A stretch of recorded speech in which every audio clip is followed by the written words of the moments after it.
मंदिर के कार्यक्रमों में समय समय पर मुझे भाग लेने का मौका मिलता रहा है। सच में जिस उद्देश्य को लेकर के शिक्षा के क्षेत्र में विद्या भारती हिमाचल जो कि संबंधित है, जिससे हिमाचल शिक्षा समिति संबंधित है और जिसके अंतर्गत सरस्वती विद्या मंदिर चल रहे हैं, यह सच में एक बहुत ही महत्वपूर्ण और बहुत ही देश के लिए शिक्षा के जगत में एक विशेष योजना के तहत ये कार्य हो रहा है। ऐसा लगता है कि देश को मजबूत करते हुए शिक्षा के जगत में अपने विचार को आगे बढ़ाने का एक बहुत ही महत्वपूर्ण माध्यम है, जिसको हमको और सब लोगों को मिलकर के मजबूती के साथ इसको पूरी शक्ति प्रदान करनी चाहिए। अक्षर सिंह जी ने आपके सामने विस्तृत रूप में सारी बातें रखी हैं और उसमें कुछ बहुत जोड़ने की आवश्यकता नहीं है, लेकिन मैं उन्हीं की बात को दोहराते हुए इस बात पर महत्व देना चाहता हूं कि सच में जो शिक्षा के साथ, क्योंकि इस उदाहरण से हम क्या पढ़ रहे हैं और हम क्या ग्रहण कर रहे हैं इसकी जानकारी हमको मिल जाती है। हमारे यहाँ जो शिक्षा नीति चली है वो लॉर्ड मैकॉले ने कही थी और उसी ने इसको बना करके दिया। मैंने कई बार इस बात को कहा भी है कि मैकॉले एक डिस्ट्रिक्ट मजिस्ट्रेट के रूप में कलकत्ता के इर्द गिर्द घूम रहे थे। उन्होंने अपने संस्मरण में अर्दली चला हुआ। अर्दली बोलते हैं, अंग्रेजी शब्द है ऑर्डरली, यानी जिसको ऑर्डर दिया जाए, जो एक सहायक के रूप में चलता है। तो जो लोग गांव में मिल रहे थे उन्होंने लॉर्ड मैकॉले को सलाम किया और पीछे चल रहे अर्दली के पांव छुए। जब शाम को मैकॉले अपने घर पहुंचे तो उन्होंने पूछा कि ये तुमको पांव क्यों छू रहे थे। उसने कहा, जनाब मैं बहुतों का पंडित भी हूं और ये हमारे यजमान हैं, इसलिए आदर सहित वो मेरा पांव छू रहे थे। अंग्रेजों ने जो इतने लंबे समय तक राज किया वो सिर्फ ऐसे नहीं किया, बहुत गहराई से सारी चीजों को सोचते थे। उन्होंने कहा कि देखो, अगर ये हमको सलाम करता है और आने वाले प्राण में रख करके, उसको अंग्रेजी में उसने बहुत लंबे शब्दों में कहा, What we need in India is to produce a class which is Indian in blood, जो खून से भारतीय हो, बट इंग्लिश इन टेस्ट। ये जो हजारों भूखे भारतीय हैं, इनके ऊपर राज करने के लिए उनको अनुवादक का काम करना होगा। और उसने अपनी शिक्षा नीति ब्रिटिश पार्लियामेंट में रखते हुए कहा, give me my education policy in India for 20 years. मेरी शिक्षा नीति को 20 साल भारत में लागू करके देखो, and I give you a 200 years dependent Indian nation, और मैं तुमको 200 साल भारत गुलाम दूंगा। क्या किया उसने? उसने इतिहास में जितना हमारा गौरव का इतिहास था वो सारे का सारा गौरव वाला इतिहास निकाल दिया। उसकी जानकारी देने का भी प्रयास हुआ। गंगा पर कोई कविता नहीं, जमुना पर कोई कविता नहीं, सरस्वती पर कोई कविता नहीं, लेकिन टेम्स नदी पर कविता हो गई। सूरदास, कबीरदास, हमारे दोहे, हमारे श्लोक, ये गायब हो गए। विलियम वर्ड्सवर्थ आ गया, शेक्सपियर आ गया, मैकबेथ आ गया। मनमोहन सिंह, डॉक्टर मनमोहन सिंह जी कोई कम पढ़े लिखे थोड़ी ना थे। डॉक्टर मनमोहन सिंह जी कोई कम अर्थशास्त्री थोड़ी ना थे। डॉक्टर मनमोहन सिंह कोई अर्थ के कोई छोटे ज्ञाता थोड़ी ना थे। लेकिन 2 दिन पहले इनके ही हाथों से खुदरा व्यापार में विदेशियों को आने का निमंत्रण मिला है। तो क्या है ये कि सब कुछ था उनके पास, विद्या थी, शिक्षा थी, सब कुछ था, लेकिन राष्ट्रभक्ति पर प्रश्न चिन्ह खड़ा है। और ये राष्ट्रभक्ति के प्रश्न क्यों खड़ा है? क्योंकि उनको ये ध्यान में ही नहीं आया कि देश को बचाने के लिए हमको किस तरीके की योजनाएं चाहिए।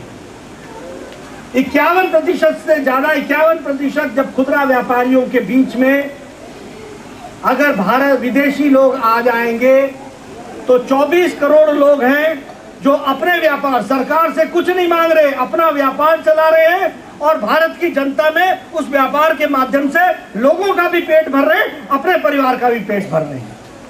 लगभग ऐसे 6 करोड़ लोग हैं जो खुदरे व्यापार से, यानी कुल मिलाकर के 30 से 32 करोड़ लोग ऐसे हैं जो इस खुदरा व्यापार के माध्यम से इस देश की को आगे ले जाने का प्रयास कर रहे हैं। लेकिन उन पर एक बहुत बड़ी चोट मारी गई। क्यों चोट मारी गई? वो इसलिए मारी गई क्योंकि हमारे पढ़े लिखे अर्थशास्त्री प्रधानमंत्री को भारत की जनता का क्या होगा इसकी चिंता नहीं है, लेकिन विदेश में हमारा क्या स्थान बनेगा इसकी चिंता है। विदेश के प्रभाव के कारण यह फैसला लिया गया, इसको समझने की जरूरत है। इसलिए अब दूसरी ओर देखिए, एक राष्ट्रभक्त अटल बिहारी वाजपेयी प्रधानमंत्री हुए जिन्होंने अणु बम का परीक्षण किया। दुनिया के तमाम देशों ने कह दिया कि हम तुम्हारे साथ व्यापार नहीं करेंगे।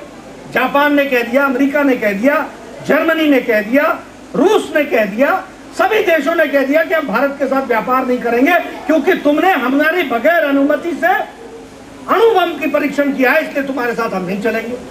अटल जी ने क्या कहा? भारत की संप्रभुता भारत में होती है, इसलिए भारत का फैसला हम करेंगे, भारतीय करेंगे। हमने अणु बम बनाया है, हम इसका शांतिपूर्ण उपयोग करेंगे, लेकिन तुमसे पूछ के नहीं करेंगे, अपनी योजना से करेंगे। इस बात को कहा। अब जब ये कहा तो लोगों ने कहा कि हम तुमको व्यापार तुम्हारे साथ नहीं करेंगे। तो राष्ट्रभक्ति के कारण और राष्ट्र की विचारधारा के कारण अटल जी ने क्या कहा कि भारत को दुनिया के बाजार की जरूरत नहीं है, दुनिया के बाजार को भारत की जरूरत है। 1.25 अरब की जनसंख्या है, हमारे बराबर बगैर कोई भी व्यापार नहीं कर सकता। जिसको व्यापार करना होगा उसको भारत आना पड़ेगा। इस बात को समझने की जरूरत है। और क्या हुआ? अमेरिका, जापान, जर्मनी सब ने अपने आप व्यापार फिर से शुरू किया, बिना बुलाए फिर आए और फिर हमारे साथ उन्होंने व्यापार शुरू किया। ये मैं इसलिए कह रहा हूं कि इसके पीछे तो आगे बढ़ाने में आप बढ़िए, हम आपके साथ हैं, हम सब लोग मिलकर के बढ़ेंगे। इस बात को हमको करने की जरूरत है। मैं यहाँ आया हूँ, ये जो भवन बना है, बनाने वाले जो सब लोगों ने अपना योगदान किया है उनको मैं धन्यवाद भी करना चाहता हूँ और उनको साधुवाद भी देना चाहूँगा कि उन्होंने बहुत अच्छे कार्य में इसमें अपना योगदान किया है और इस योगदान से ये बिल्डिंग आगे जो इसमें आवश्यकता होगी उसको हम लोग पूरा करेंगे समाज से ही। अब ये भी एक विचारधारा है और ये भारत की विचारधारा है, ये किसी और की विचारधारा नहीं है। वामपंथी और सोशलिस्ट कहते हैं जब जाओगे तो मेरे लिए क्या लाओगे और जब आओगे तो मेरे लिए क्या लाओगे, सब कुछ मेरे लिए करो, हम कुछ करें ना करें। The state is responsible for everything, we are not responsible. हम जिम्मेवार नहीं है, हमारे लिए सरकार जिम्मेवार है। लेकिन हमारी सोच क्या थी कि सरकार भी करे, समाज भी करे, हम भी करें, अपनी चमड़ी अपनी दमड़ी। हम अपनी चमड़ी भी लगाएंगे, हम अपनी दाम भी लगाएंगे, हम अपनी मेहनत और अपने योजना से सब लोग निवेदन करूंगा कि ऐसे पुनीत कार्य में आपका योगदान होना चाहिए। और जब मैं यहाँ पर आया हूँ तो मैं अपनी ओर से भी, क्योंकि आप सबके आशीर्वाद से मुझे संसद सदस्य के रूप में कार्य करने का मौका मिला है, तो मैं अपनी सांसद निधि से 5 लाख रुपए इस स्कूल को देने की घोषणा करता हूँ और आगे जो जरूरत होगी उसको हम पूरा करेंगे। इन्हीं शब्दों के साथ बहुत बहुत धन्यवाद। चेतराम जी, संरक्षक हिमाचल शिक्षा समिति, हमें अपना आशीर्वाद प्रदान करेंगे।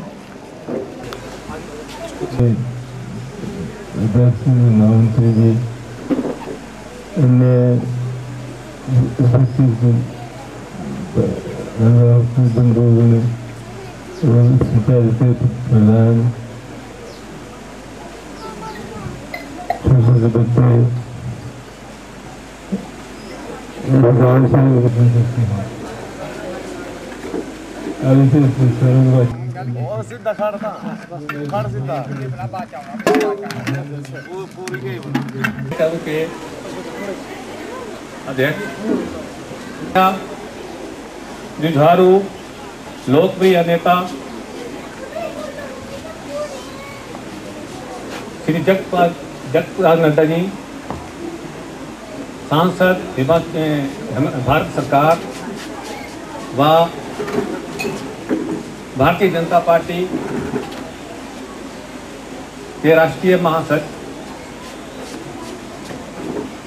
5 लाख रुपए मैं उसके लिए भी इनका बहुत बहुत धन्यवाद करता हूं और हार्दिक कामना करता हूं कि ये आगे बढ़ें और हासिल करें। श्री नड्डा जी से हमें और भी कई अपेक्षाएं हैं। जब भी हमें इनकी ज़रूरत पड़ेगी, किसी और सहायता की ज़रूरत पड़ेगी, तो हमें विश्वास है कि ये उसमें कभी गुरेज नहीं करेंगे और हमारी सहायता करते रहेंगे। ये मुझे पूर्ण विश्वास है। इनकी देख रेख में भी इस सरस्वती विद्या मंदिर का जो संचालन है वो चलता रहा है और ये हमारा मार्गदर्शन करते रहते हैं। इनका भी हम बहुत बहुत धन्यवाद करते हैं।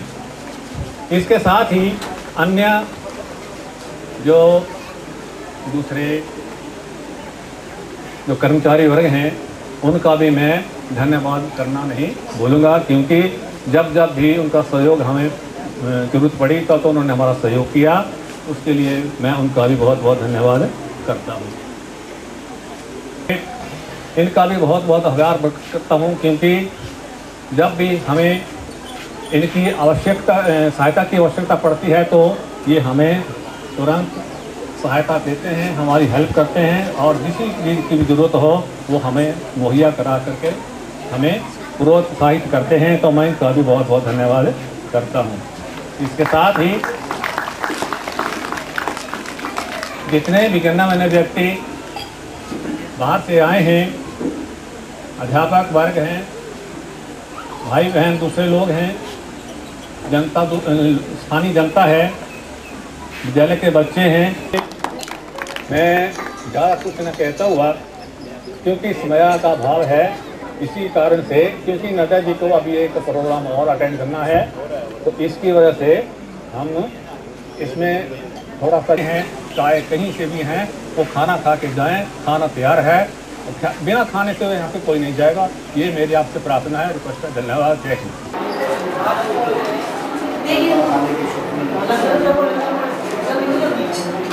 ओम शांति शांति शांति।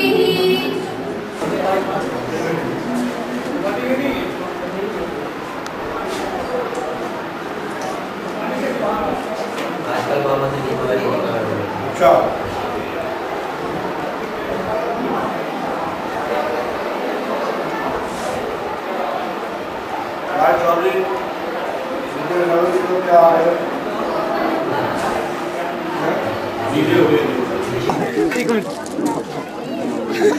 अच्छा नहीं आया थी वीडियो होनी है लकमान